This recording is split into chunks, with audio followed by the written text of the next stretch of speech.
Good morning everyone, welcome back to my channel.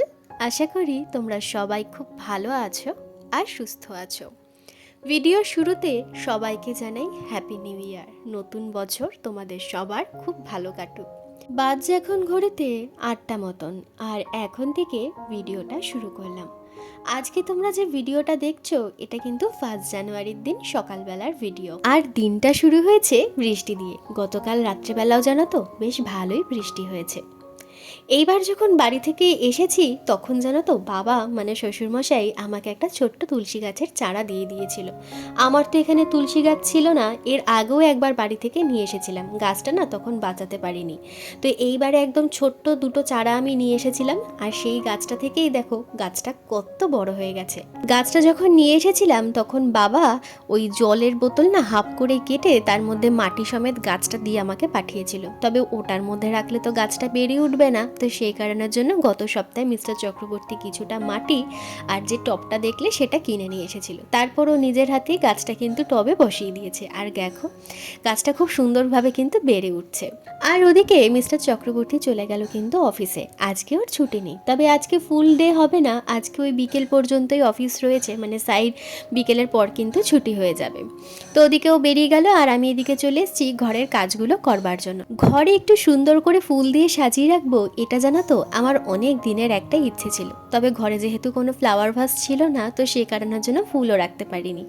তবে এই যে কাচের যে বোলটা দেখছি এটা কিন্তু কোনো ফ্লাওয়ার ভাস না, এটা ছিল আমার মাছের অ্যাকোয়ারিয়ামের জার। তো মাছগুলো মরে গেছে আর এটা না ফেলে দিইনি, তো সেই কারণের জন্য দেখতে কিছুটা ফ্লাওয়ার ভাসের মতন। তো ভাবলাম কি একটু ফুল এনে সুন্দর করে সাজিয়ে রাখি। গত সপ্তাহে যখন বেরিয়েছিলাম তখন বেশ দেখলাম এত সুন্দর সুন্দর কালারিং ফুল এখানে বিক্রি হচ্ছে। এগুলোর নাম হয়তো চন্দ্রমল্লিকা হবে বা অন্য কিছু হবে, আমি ঠিক বলতে পারবো না। এত সুন্দর গন্ধ কি বলবো।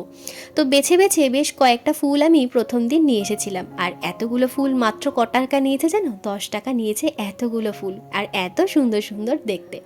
তো ওই ফুলগুলো শুকিয়ে গেছে দেখতেই পেলে। ওই ফুলগুলো বেশ 3-4 দিন ধরে জলে চুবিয়ে মানে এরকমভাবে জলের মধ্যে রাখলে কিন্তু বেশ 3-4 দিন ভালো থাকে। তো 3-4 দিন হয়ে গেছে, আর গতকালকে বেরিয়ে আবার কিছুটা ফুল নিয়ে এসেছিলাম। এই যে দেখো আজকে 1 জানুয়ারি আবার একটু সুন্দর করে ফ্লাওয়ার ভাসটা কিন্তু সাজিয়ে দিলাম। কীরকম দেখতে লাগছে অবশ্যই কিন্তু আমাকে কমেন্ট করে জানিয়ে দিও। গত সপ্তাহের ভিডিওতে তোমাদেরকে বলেছিলাম যে একটা বেডশিট পেয়েছিলাম জন্মদিনে, আমার শ্বশুরমশাই দিয়েছিল। তো সেইটা আমি কিন্তু পাতিনি, তো ভেবেছিলাম যে 25শে ডিসেম্বর অথবা 1 জানুয়ারির দিন পাতবো। তো ভাবলাম কি বছরটা যখন শুরু হচ্ছে তাহলে নতুন কিছু দিয়ে শুরু হোক। তবে জানো তো আমাদের না এখন চলছে অসুজ, গত রবিবার থেকে শুরু হয়েছে আর আগামী বুধবার পর্যন্ত চলবে। তবে আমাদের চেনাশোনা কেউ গত হননি, গত হয়েছেন আমার শ্বশুরমশাইয়ের জেঠিমা, যাকে আমরা চোখে কিন্তু দেখিনি। এমনকি আমার শাশুড়ি মাও কিন্তু চোখে দেখেননি, মানে উনি যে এখন জীবিত ছিলেন এতদিন আমরা সেটাই জানতাম না।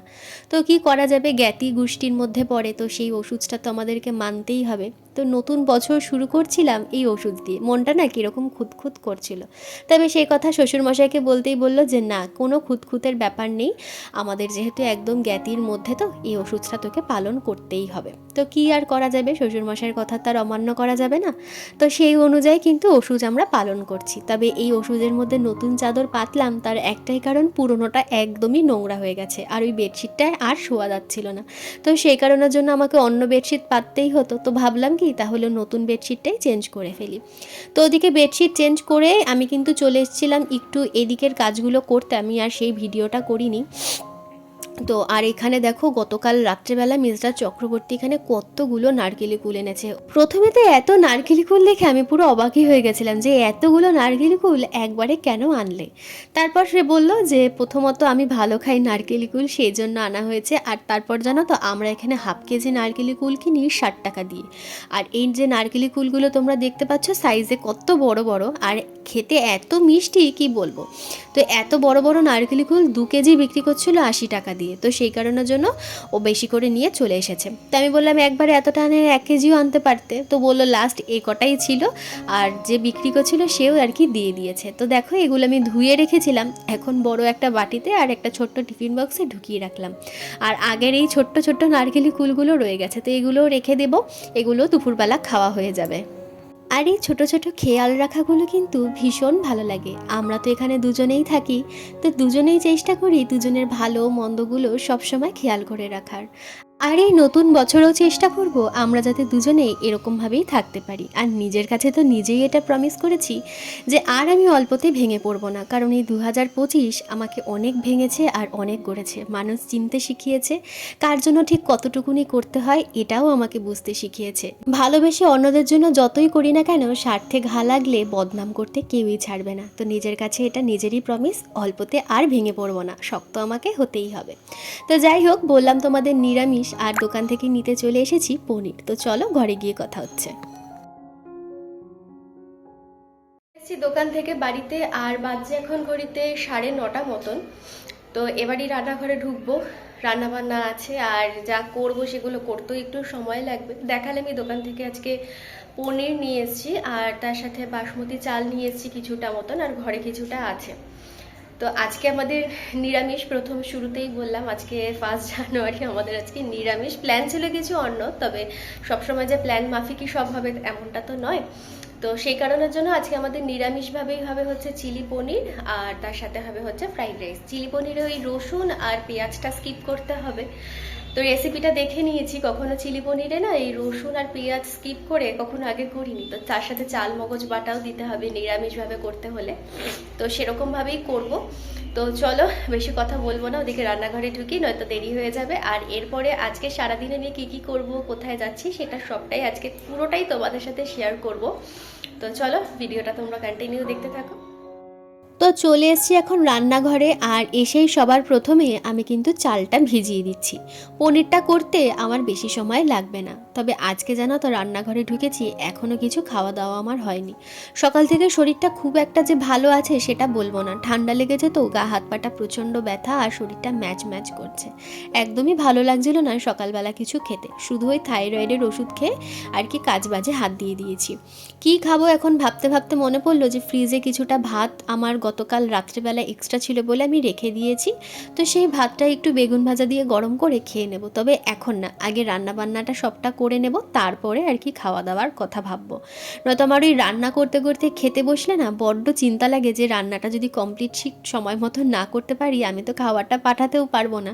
তো সেই কারণের জন্য রান্নাটা আগে কমপ্লিট করে নিই তারপরে। তো বললামই চিলি পনির করব, বেশি সময় লাগবে না। আর ওদিকে জানো তো মিস্টার চক্রবর্তী না চিলি পনির মানে এর আগেও আমি করেছি, করলে না ওই পনিরটা যে কর্নফ্লাওয়ারের মধ্যে আর কি ফ্রাই করে, কর্নফ্লাওয়ার দিয়ে মেখে যে ফ্রাই করে, সেটা না একদম পছন্দ করে না। ও বলে পনিরটা একদম তুমি যেরকম থাকে সেরকমই রাখবে, মানে কোনো ফ্রাই করবে না। তো সেই কারণের জন্য ফ্রাই করতে হবে না, আর ফ্রাই করতে গেলে কিছুটা সময় লাগে, আর সেই সময়টা আমার বেঁচে গেছে। তো সেই কারণের জন্যই বললাম যে পনিরটা করতে আমার কিন্তু খুব বেশি সময় লাগবে না। অন্যান্য দিন জানো তো আমাদের একবেলার জন্য হাফ পনির করলেই হয়ে যায়, ওই পনিরের তরকারি আলু থাকে বা তার সাথে কোনো সবজি থাকে। তবে আজকে করছি দুবেলার জন্য, কারণ রাত্রেবেলা একটু বেরোনোর প্ল্যান আছে, আর ফিরে এসে তো ইচ্ছাও করবে না করতে, আর বাইরেও খাওয়া দাওয়া করতে পারবো না, যেহেতু বললামই আমাদের ওষুধ চলছে। তো যা করব দুবেলার আন্দাজ মতনই করব। তবে ফ্রাইড রাইসটা দুবেলার আন্দাজ মতন করতে পারছি না, তার কারণ আমার না হাঁড়িটা খুব বেশি বড় না। তো সেই কারণের জন্য দুবেলার আন্দাজে হবে না, দুপুরবেলা হয়েও আর কি রাত্রেবেলার জন্য বেশ কিছুটা থেকে যাবে। আর তার সাথে গরম গরম পরোটা করবো এসে, ব্যাস তাহলে পনির দিয়ে আর পরোটা দিয়ে হয়ে যাবে। তো সেই কারণের জন্য আমার এই গোটা পনিরটা করা। তো এখানে দেখো কিউব কিউব করে তো আমি পুরো পনিরটা একেবারে কেটে নিলাম, আর পনিরটা কিন্তু একদম নরম ছিল। এই পনিরগুলো কাটছিলাম আর ভাবছিলাম গত বছরও 1 জানুয়ারির দিনকে আমরা কত সুন্দর একটা জায়গায় ঘুরতে গেছিলাম। এই বছরটা হলো না, ওই যে প্রথমেই তোমাদেরকে বললাম কাজের প্রচুর প্রেশারও রয়েছে, তারপর কয়েকটা দিন পর আবার বাড়িতে যাব, মানে সামনের মাসে। তো সেই কারণের জন্য এখনও কোনোভাবেই ছুটি নিতে পারবে না, তবে বিকেলবেলা তাড়াতাড়ি চলে আসবে, কিছু একটা প্ল্যান আছে। আর তাই ভাবছিলামই যে ভগবান যদি না চায় না কোনো কিছুই করা যায় না, কোনো কিছুই করা যাবে না। আর এই কথাটা যত দিন যাচ্ছে তত ভালো করে বুঝতে পারছি। আর একটা কথাও খুব ভালোভাবে বুঝতে পেরেছি, যেটা হচ্ছে সেটা ভালোর জন্যই হচ্ছে। এটা কিন্তু আজকের কথা না, এটা আমি বহুবার রিয়েলাইজ করেছি, আর সেই রিয়েলাইজেশনের পর কিন্তু এই কথাটা আমি বললাম যে যা হচ্ছে ভালোর জন্যই হচ্ছে, সেটা আজ নয় কাল আমরা ঠিকই পরে বুঝতে পারি। তো যাই হোক, দেখো এখানে তোমাদের সাথে কথা বলতে বলতে আমার কিন্তু এখানে ফ্রাইড রাইস আর পনিরটা কিন্তু রেডি হয়ে গেছে, আর এখানে ওর টিফিন বক্সেও গুছিয়ে দিয়েছি। এবার আমি খেতে বসবো, কারণ আমার পেয়েছি খুব জোরে খিদে। তো প্রথমে ভেবেছিলাম যে একটুখানি বেগুন ভাজা দিয়ে ভাতটা খেয়ে নেব, তবে আর বেগুনটা না ইচ্ছা করলো না, ভাবলাম একটু আলু ভাজা দিয়ে ভাত খাই, অনেক দিন হয় না। আর এই আলু ভাজা দিয়ে ঘি দিয়ে কাঁচা লঙ্কা দিয়ে বলো বা সিদ্ধ, যে কোনো সিদ্ধই হোক না কেন, আমি কিন্তু খেতে ভীষণ ভালোবাসি।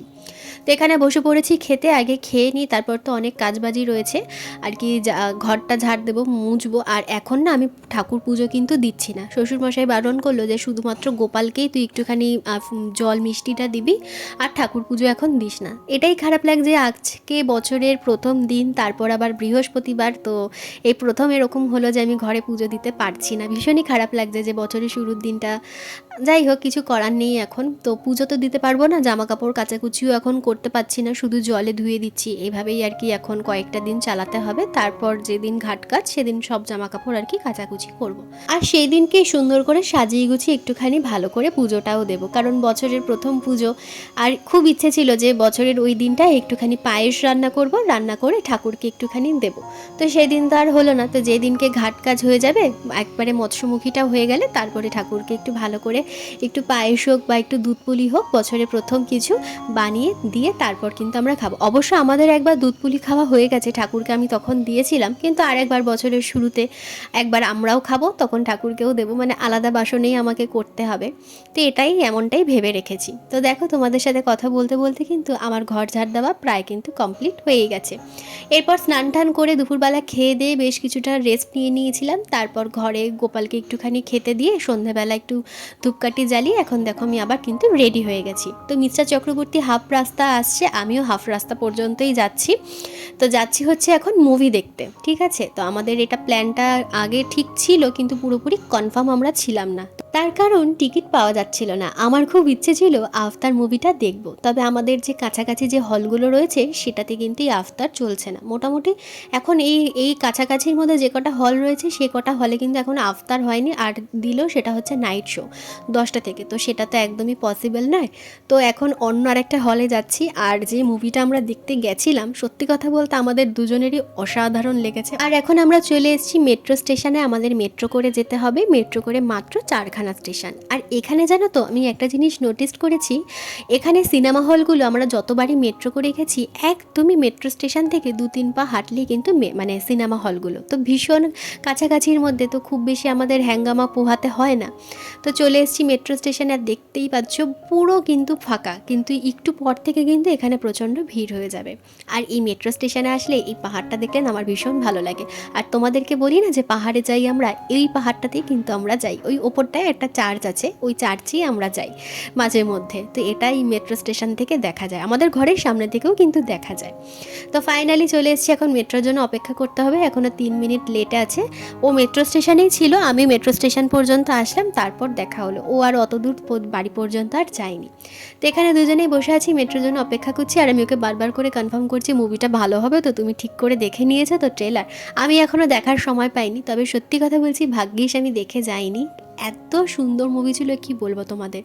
তো মুভিটার নাম ছিল তেরে ইশক মে, যারা যারা দেখেছো তারা তো বুঝতেই পারছো যে মুভিটা কীরকম হয়েছে, আমার তো ভীষণ ভালো লেগেছে। তো ফাইনালি আমাদের মেট্রো চলে এসেছে, আর আমরা মেট্রো করে পৌঁছে গেছিলাম আমাদের গন্তব্যস্থলে। তো চলো আজকের জন্য ভিডিওটা এখানেই শেষ করছি, সবাই ভালো থেকো, সুস্থ থেকো, ভালো লাগলে চ্যানেলটা সাবস্ক্রাইব করে দিও। আর হলটা কিন্তু প্রথমে ফাঁকা ছিল, তারপর পুরো হাউসফুল হয়ে গেছিলো।